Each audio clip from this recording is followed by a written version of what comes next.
We go around. Morning, everybody. Oh, Brad's there too. We're not on time, Lack. No, I didn't do an intro for the morning. We're just into it. Into it. That's how Matt is. He just works. Just a workhorse. I can't stop him.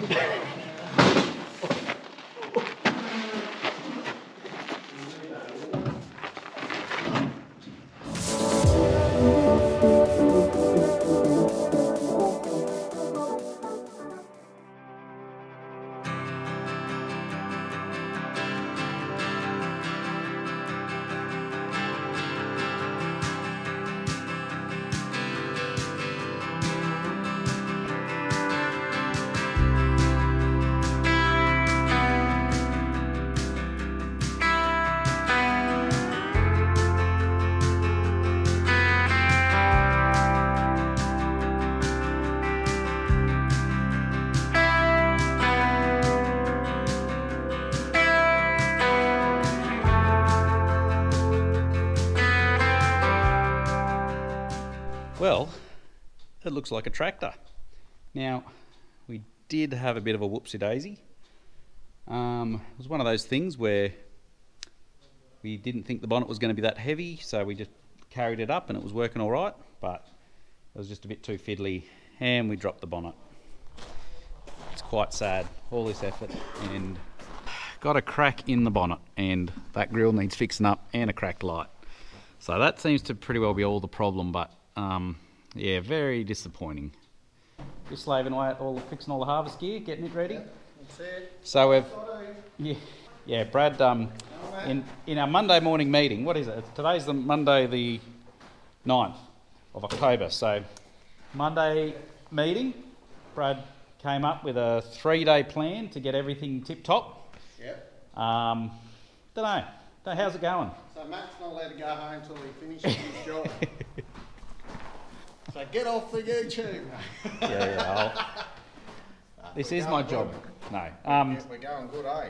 So, brief summary. We pulled this out. So yeah, you're just checking through this. This is on your list. Yep. Header number 2 is pretty well done. Yep. Is that right? Tick. Tick. Header number 1 has just got some guards and a couple of little things to do to that, but it's more or less done. Although the top organ nearly fell out of this, so... Yeah, I heard you exclaiming something about that, but what exactly... It was hanging out that end there. The bolt in the top of it's not there. So that must have happened in transport while it's folded, because if you lifted it up, it would have fallen out, wouldn't it? You'd think so, wouldn't you? Bit wild. Oh, anyway. She's an untidy show, guys. Yeah, at times. We have our moments. But yeah, so Did you tell them about our bonnet? Yeah, we possibly could fix it. Just with a bit of fiberglass repair stuff, but it is just a bit disheartening, I guess. The bigger issue is the light there. It's only just cracked the light too. So yeah, that can't get onto one of them easy, and the newer ones, and even the Rogator, which has got the same bonnet, they've got HID lights, and yeah, that is very expensive though. So that's like $5,000 for that, for 2. So anyway, we'll worry about that. That's just cosmetic. It nearly rivals Jeep. Yeah. Brad's been enjoying all the comments about the Jeep. Thank you very much. He knows his mistakes. But yeah, I've been just trying to tidy off a couple of the little bits and bobs. So I've rewired up the spotlights here. They were just, it was old wiring and just been there for a while and not mounted very well, so I redid that. And I've run the harness for the this is for the TopCon system and the screen and all of that, so we got that all done, and I am just about to wire up these lights here. So I think I did briefly mention in the end of the last video that we got these ones sent to us just to give them a try, and what I'm thinking I'm going to do, I was going to put them up there, but I just checked the wiring that that goes up to there, and it's probably not going to cope with these unless I take the light bar off the top up there, which I don't really want to do. So what I'll probably do is just fit it to here. This wiring here would have been initially just a halogen light, which probably would have been about 55 watt or somewhere around there, which these ones are 80 watt, so a little bit more, but it should be able to cope with that okay. So yeah, that'll be good. And yeah, having them here, it'll be nice out this side, but the only downside is you'll have a bit of reflection off the steps here and all of that, so it's a little bit not so great on this side. But we don't have the time to muck around and run new wiring all up the top and do that, so I'm just gonna whack them on down here, and it'll be great to see how they go. We did run this same brand, we ran them they've got 40 watt versions, and we had them on the Steiger. Well, we still do have them on the Steiger, and yeah, they did a really good job through planting. So I'm pretty keen to see how these ones go, because we have been interested to look for just something that's got a bit more punch than just your 40 watt work lights. So anyway, we'll see how they go. They feel nice and solid. They're pretty heavy actually. Pretty heavy, and I quite like the mount on that. It's not too complicated, whereas some of the other similar brands are they're just a bit fiddly with the mounts. So anyway, I'll get into that and start just fitting them up. All I got to do is put I'll just solder on the plug, cut the wiring off here. I don't know if I fit these last or whether someone else did. We'll see by how good a soldering job it is. Yeah, it's a big chunk of electrical tape there, so I don't think that was me. Must have been Phil or Brad. That's what I'll say.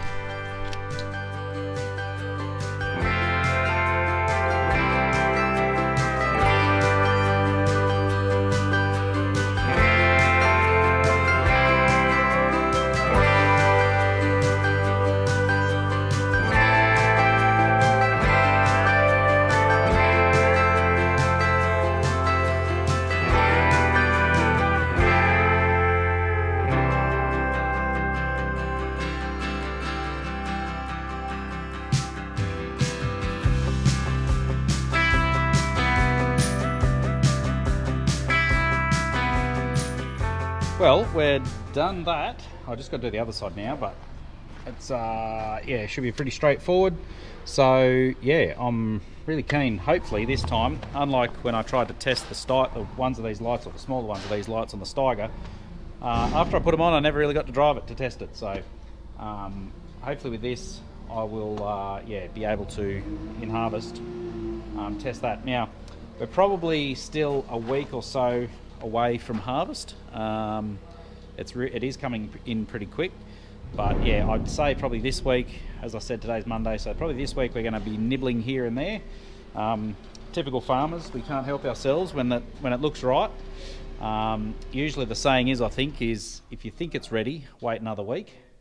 But yeah, so we'll just be nibbling here, there, just getting a feel of what's going on, and then probably I dare say we'll be into it pretty hard next week.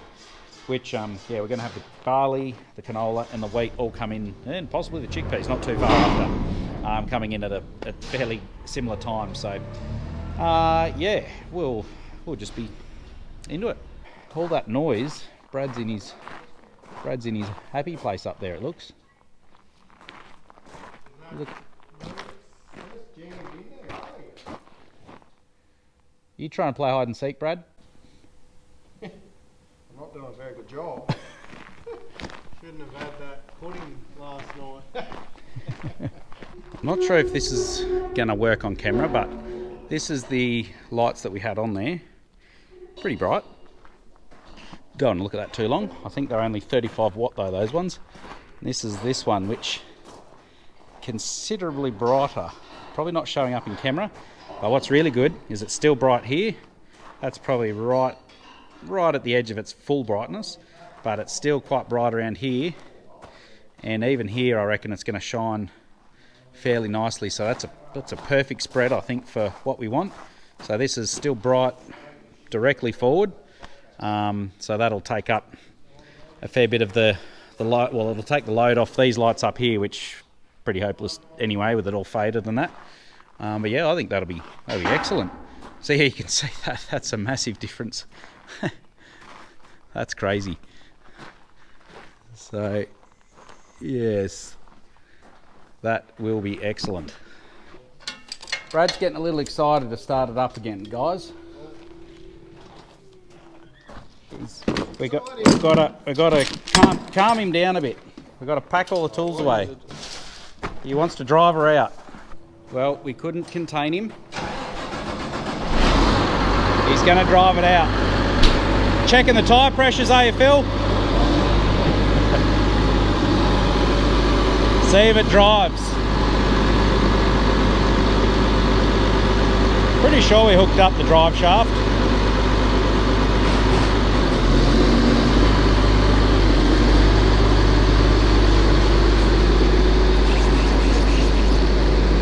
That's a bit exciting.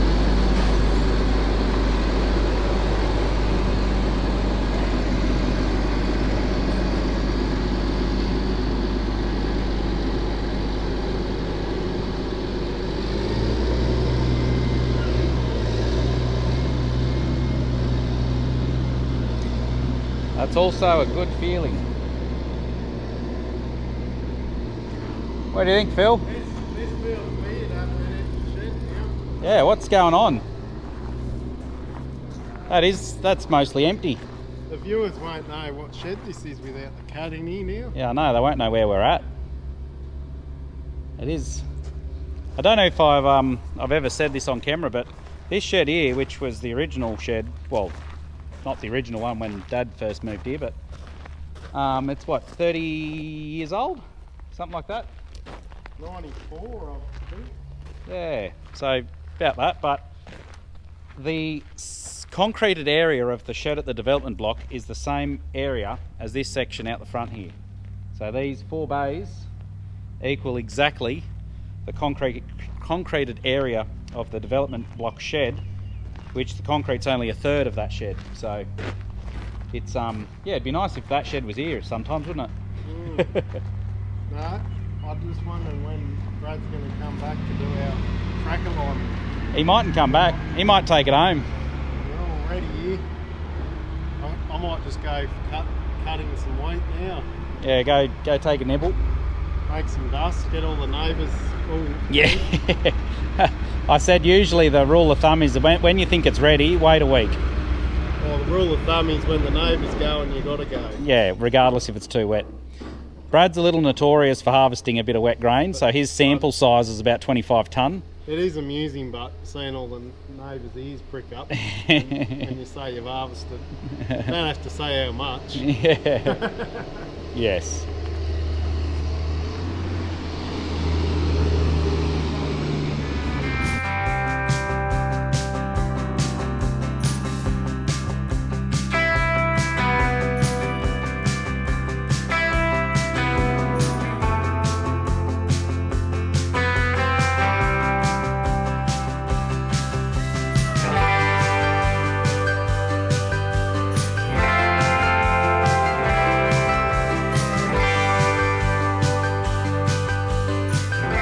Got to be quick around here.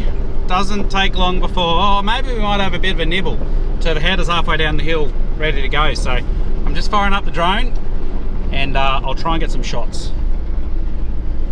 First grain harvested for the season. It's pretty exciting.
well, it's looking really good.